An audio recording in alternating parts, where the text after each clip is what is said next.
Making headlines this hour, President begins a two-day visit to Lamu Atoll. President underlines if Maldivians remain apprehensive of steps foreign parties might take against the country, they will forever have to remain in a form of slavery and fear.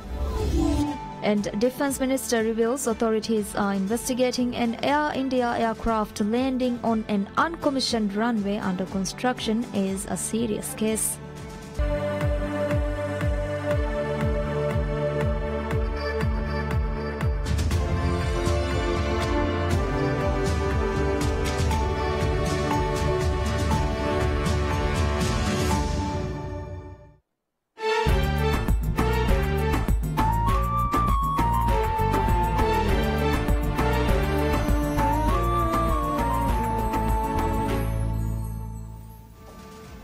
Hello and welcome to PSM News in English with me, Mariam Shalshat. President Abdullah Yamin Abdul Qayyum calls upon the people to set aside political differences and always prioritize national interest. President Yamin made the remarks while meeting the people of Mamindu as part of his visit to some islands of Lamu Atoll. The president noted the right to vote in a democracy is a national responsibility which would pave the way for future generations. Further, the president called upon everyone to refrain from any activities that may disrupt the peace in the community and to always prioritize peace and harmony. President Yamin also appealed to always uphold Islamic values, national spirit, and responsibly carry out duties as Maldivian citizens. In his speech, the president also reiterated the commitment of the administration to uphold the constitution and international policies. In addition, the president stated it is unacceptable for any party to claim democracy was not practiced in the Maldives. During his visit to Mamindu, the president inaugurated the sewerage services in the island. At the ceremony, the president unveiled the monument placed to commemorate the inauguration of the sewerage services system. Furthermore, before visiting Mamindu, President Yamin visited Hitadu and inaugurated the harbour. At the ceremony, the president unveiled the monument placed to commemorate the inauguration of the harbour.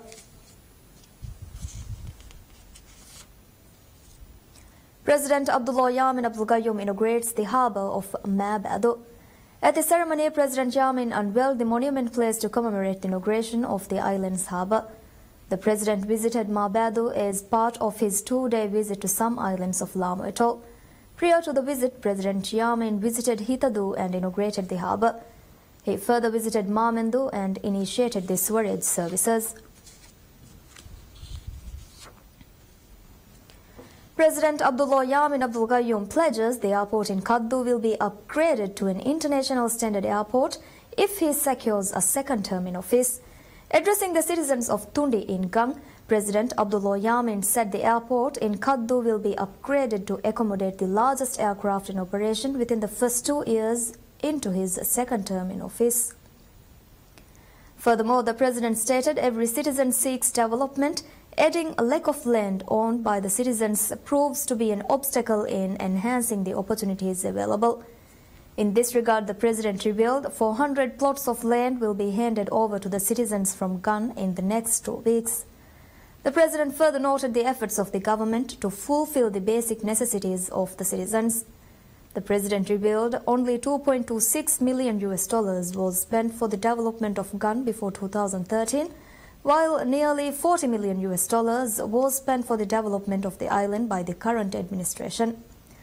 Moreover, President Yamin officially inaugurated Tundi District Harbour and Lamu Link Road as part of his visit to Gun.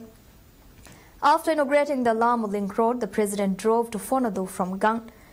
The development of the 17-kilometre link road in Lamu Atoll was completed in August 2016. The $2 million project was funded through a grant aid provided by the government of China. The Lamu Link Road, which stretches across the long dry land in Maldives, connects Gun, Mandu, Kaddu and Fonadu. President Abdullah Yamin Abdul Qayyum underlines if Maldivians remain apprehensive of steps foreign parties might take against the country, they will forever have to remain in a form of slavery and fear.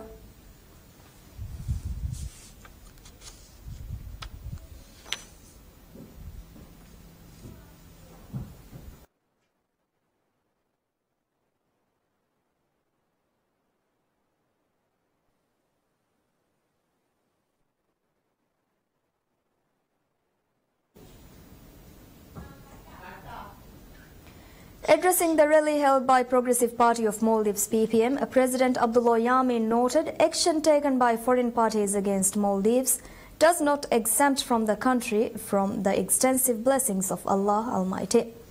Criticizing the administration of opposition Maldivian Democratic Party MDP, President Yamin stated, despite the numerous rumors that action would be taken against the government following end of the MDP administration, people who threatened action had to accept the report of Commission of National Inquiry (CONI) compiled by the Commonwealth.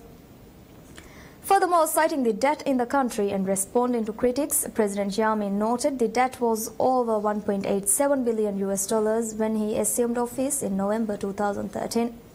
The president said the debt was recorded at almost $3 billion by June 2018, which included the debt left by previous government and the hefty sum of $320 million paid as compensation for India's GMR group.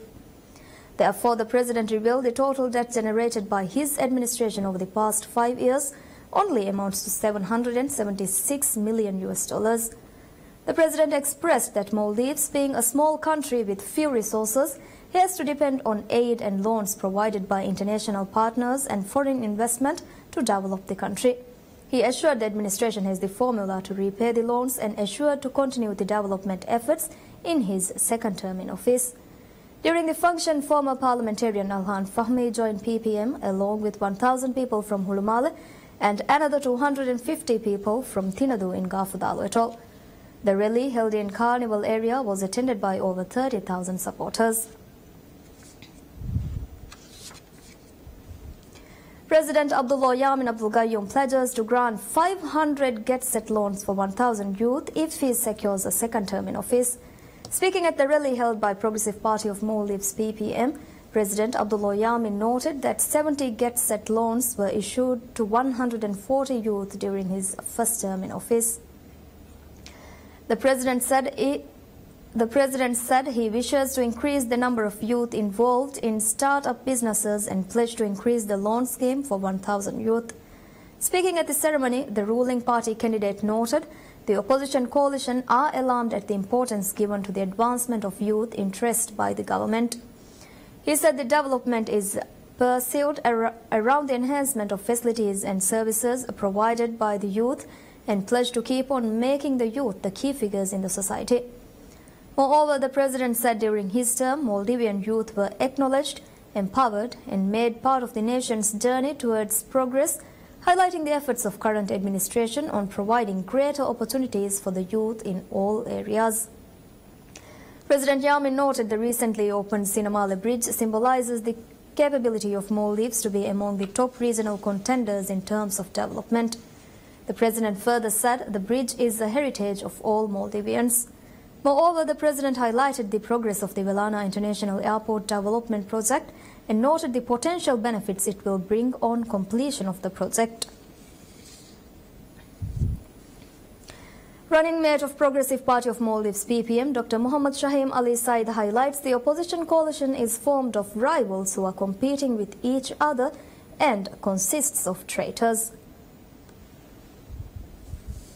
Addressing a gathering held by PPM, Dr. Muhammad Shahim said the September 23rd presidential election is a very sensitive vote which will determine the future of the country, noting the vote taken is related to the independence, religion and sovereignty of the nation.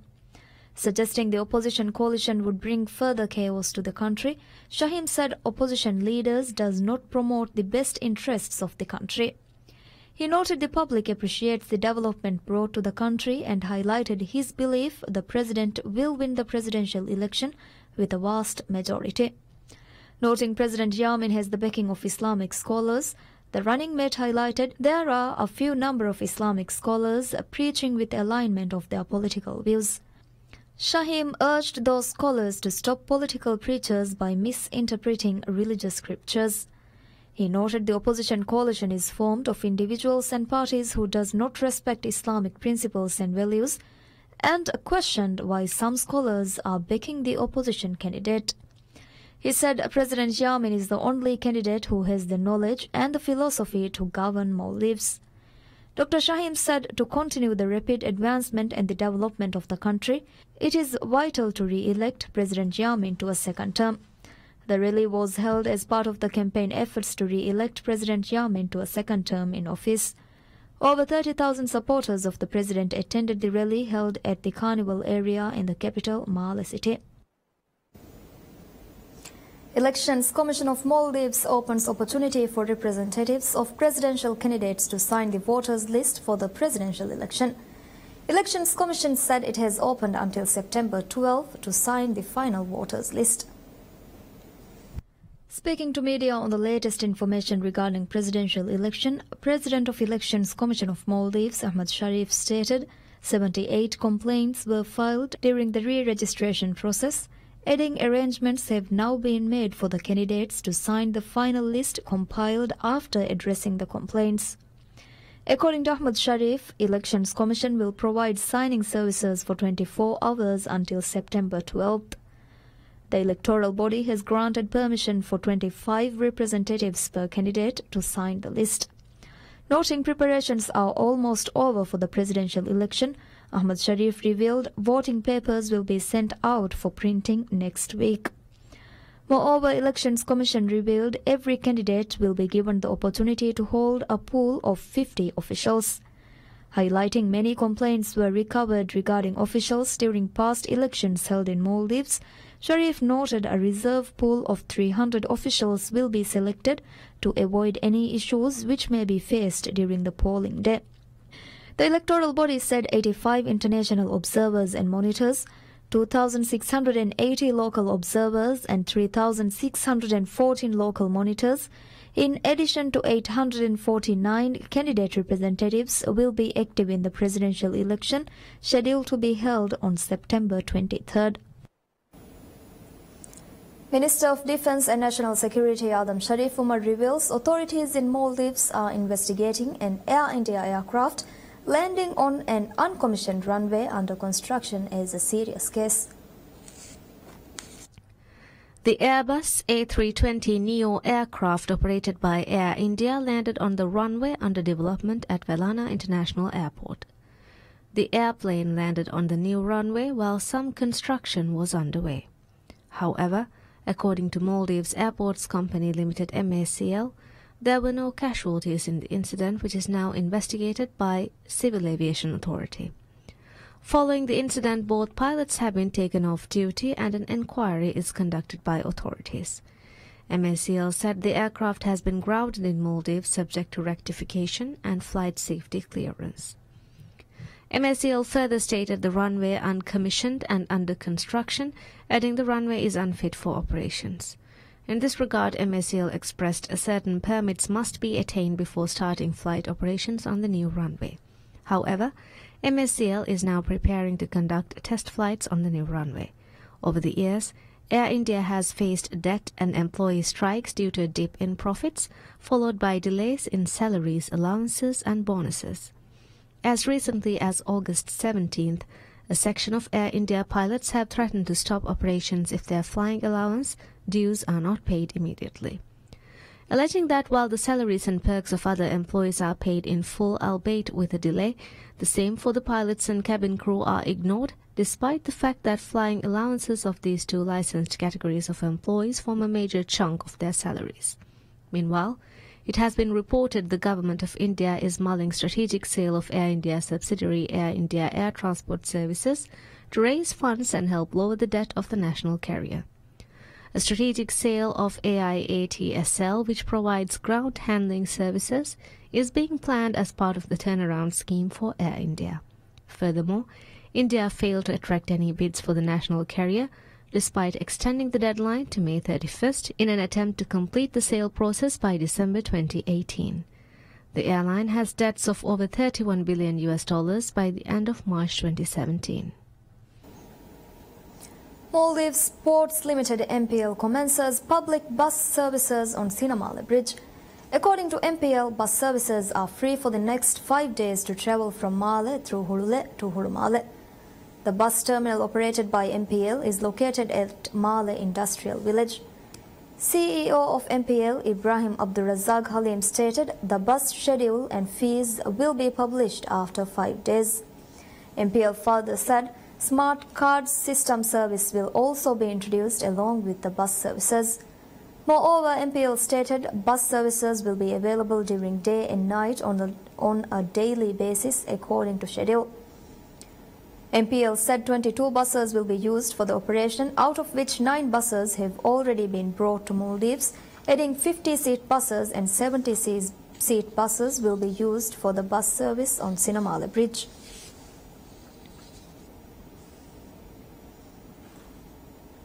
Island Aviation Services Limited commences city check-in services from Greater Male Industrial Transport Link.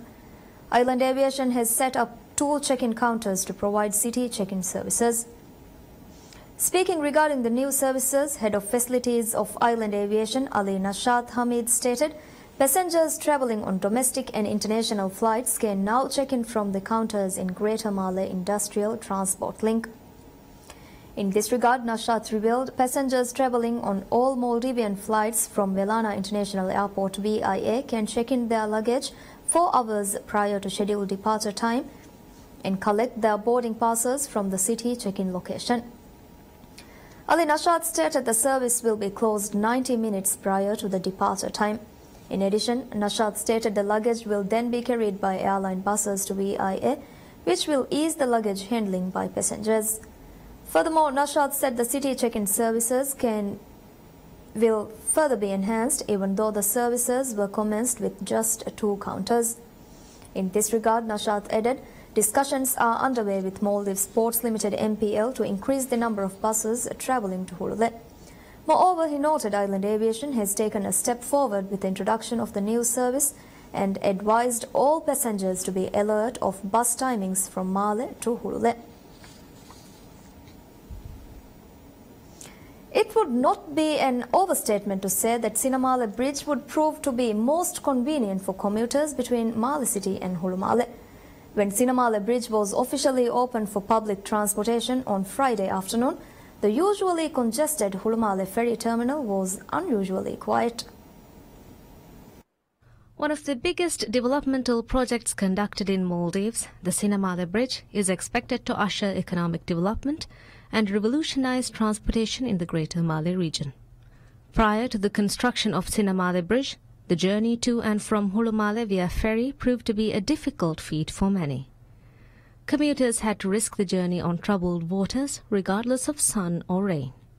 They even suffered through days when ferry services were suspended due to bad weather. However, these are now in the past. Today marks the alleviation of all these burdens. When the PSM news team visited the Hulumale ferry terminal in Male City, they were met with the sight of an unfamiliar calmness in the usually chaotic venue. Only a few commuters opted for the ferry service. People who took the risk of ferrying their 2-wheelers to and from Hulumale seem to have opted for a ride on Sinamala Bridge instead. An official from Maldives Transport and Contracting Company MTCC said, with Sinamala Bridge open for public transportation, toll-free, few opted to pay to ferry vehicles on a boat. However, he assured, no changes have been brought to ferry schedules. He said any change, if any, would be brought only 1 month after toll fees are charged on Sinamala Bridge. One of the areas where an increase is evident is in the demand for petrol. With the increase in the number of vehicles on Sinamala Bridge, the increase in demand for petrol is expected. Businesses both in Male City and Hulumale are also expected to see profits as a result of the ease in commuting between the 2 cities. This project has connected Male City to the National Gateway, Velana International Airport, and the dream destination of Maldivian youth, Hulumale.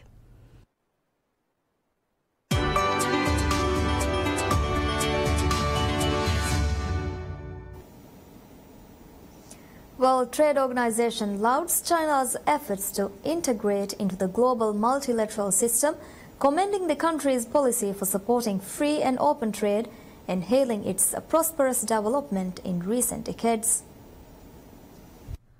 World Trade Organization WTO spokesperson Keith Rockwell made the remarks during an interview with the China Global Television Network CGTN at the WTO headquarters in Geneva, Switzerland, in which he noted China's accession to the WTO in 2001 was a key turning point as part of the country's efforts to integrate into the global economy. Well, China has integrated extremely well into the global economy, and I think accession to the WTO was a major cause of this. Obviously, the hardworking Chinese people, the high level of education, some sound government policies have contributed. I would say that the level of engagement that China has shown up to this point, and the willingness that the Chinese have expressed to engage in future discussions, is something that's very important for the future of our organization. Rockwell also highlighted China's achievements in lifting some 500 million people out of poverty and its ever-growing job-creating economy, which has brought unprecedented prosperity since the reform and opening up process began 40 years ago. Well, I think there's no question that when in the late 70s China began its policy of openness, this was a major contributor to China's really amazing growth and development. It's really quite astounding when you consider that in China, 500 million people have been lifted from poverty. This is the greatest development achievement in history. And I think the policy of openness contributed to this to a very large extent. WTO data reveal that many countries have been employing more trade restrictive measures over the past 6 months, with such policies including levies, quotas, and stricter customs controls. Rockwell said these moves have brought more challenges to global multilateral trading systems and warned that the period of uncertainty may not be good for economic development and job creation.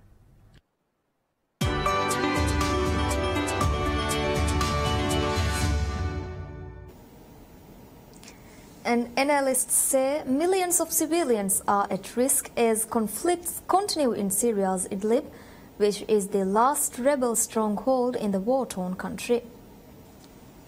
A scholar in Middle East affairs from the American University in Washington, Edmund Garib, said the situation in Idlib is difficult due to the variety of rebel groups involved in the conflicts. This is the last major area still controlled by Hayat Tahrir al-Sham, which is basically Al-Qaeda, and a different name under Al-Qaeda, and a variety of other elements. So unless there is an agreement among the three parties on what to do with all of these groups, it's going to be difficult.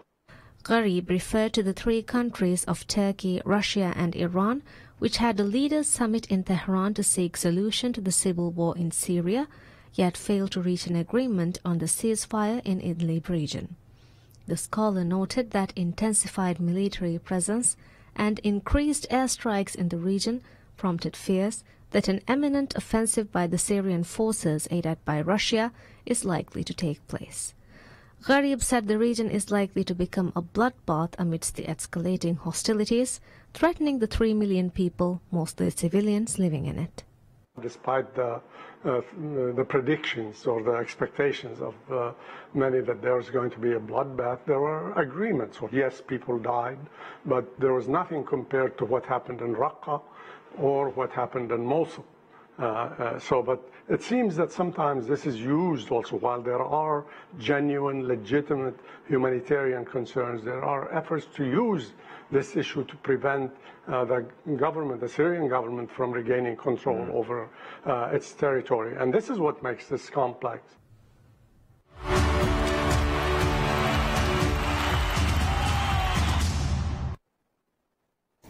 England coach Gareth Southgate targets an improvement of the country's poor competitive record against the best international sides as they prepare to face Spain in their opening UEFA Nations League game. Wembley is sold out for England's first game since they rekindled public enthusiasm by reaching the World Cup semi-finals, where they lost to Croatia. Yet England coach Gareth Southgate still feels his side need to make progress against quality opposition. England will be up against a new-look Spain, with coach Luis Enrique making his debut in the dugout in their first game since a shock exit to hosts Russia in the World Cup last 16. England captain Harry Kane will wear gold boots in his first international after winning the Golden Boot as top scorer in this year's World Cup, although he said he was disappointed with his displays in Russia overall despite scoring 6 times. World Cup runners-up Croatia are the other team in England's National League group, with the teams meeting next month. And that's all we have for you right now. Thank you for watching. Have a very pleasant day ahead. Goodbye.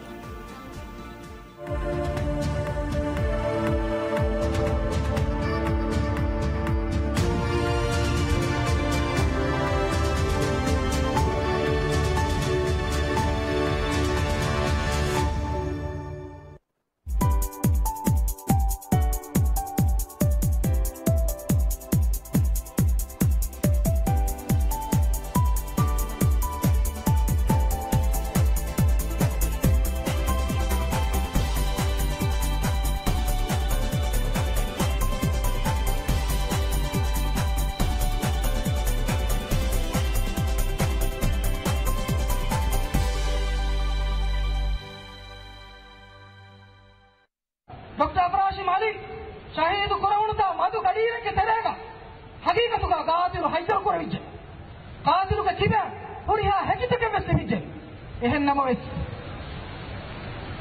दादी निदा का दुहा जहंदे हकीकत का एने अतराफ नुवे अतुमुगा बडुवेन बा हिकमते किबेन तो एबानी हम अबदुस के दिनेहरा युतमकी वरंग आवा कंततन हंदाने ते बैठा मीडिया अक्टूबर माह के तेरेगा हुमाम ये तेरा फेगे एबे का अदब लिबिगे हिसाब दिया नमा निहारो के इंतखाब गन्नम बारो एबस कमे पे का हंदाने मुहना एहनमस एने अतराफ नुवे एने जालुगा हुरे एमडीपी के मिहुना गुलुम बेबी एमी हुन्ना एकी आरमति बाह के दगे एमी हुन दवायरो नतन गंदे मी हुरिहा कमे हिंगा एबे हुन्ना गुलुम वच्चम हुरिहा बतकु साबित हुए हुरिहा ने न्यूमा पाहुगा अल्लाह सुब्हानहु व तआला रहमतु मत्तला हुरिहा में कशुए साबित हुए हां हुए कोट की तरफ गेंगे दी आले मियदु एमडीपी मिगम बोध में गने हमें एक तो बस मिगुरे को नुकना ये मसला है हुरिहा सिपाई एमडीपी के एमने मजी सका तो लगन है कम अलवन में एमने की तरफ वान वरंग उफा वरंग हिंगा मजे दा ब्रिज फेवने ब्रिज